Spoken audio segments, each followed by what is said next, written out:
What makes McVay work? Seeing him so up close. Well, you know what? To be honest, he's not afraid. He doesn't have that, and I guess that sounds bad, but he's not scared to call a play that he feels can work. So you've been around coaches who are that way? Who are scared to call a play? It's not necessarily scared. They get nervous, right? Like, we haven't practiced it. It didn't look well in practice. We're not going to run it. Coach McVay is completely different. He's like, listen, we're innovative. We're going to do things. You see they're doing the fly sweep. I mean, he thinks outside the box what he wants to do offensively.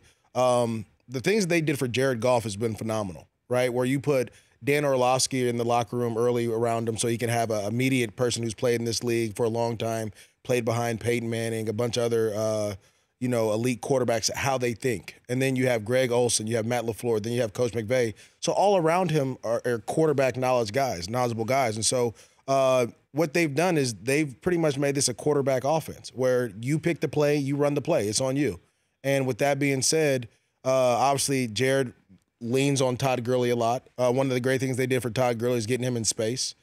Todd Gurley is similar to LaShawn McCoy, not as shifty, but if you get him in space, he can make plays. You saw that 80-yard screen. Unbelievable. Right? I've never seen anyone outrun Adoree Jackson like that. And I'm the biggest Trojan hater you'll find, right? But Adoree Jackson ran a 10.3 too. So to see Todd Gurley outrun him shows you the kind of gas and the speed he has. So I think what Coach McVay's done is he's utilized his players and then really to go out and get Andrew Whitworth to go out and be aggressive. Les Snead this offseason.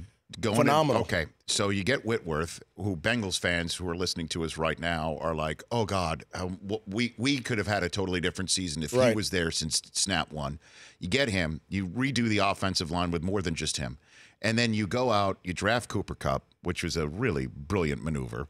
You go out and you get Sammy Watkins for a song pretty much before the season begins. All of the kids that they drafted in the past couple of years. Now, with what Les did in the last couple of months before the season, and McVay, he's Coach of the Year.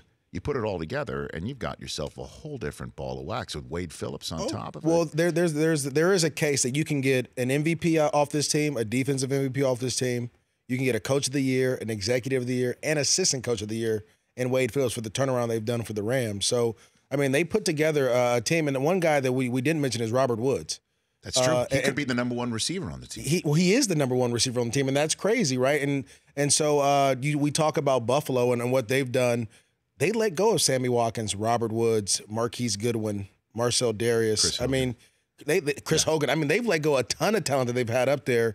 And to see everyone playing well and to see the Bills still make it, it was a win-win for everybody. The Rich Eisen Show, weekdays at noon Eastern on Audience.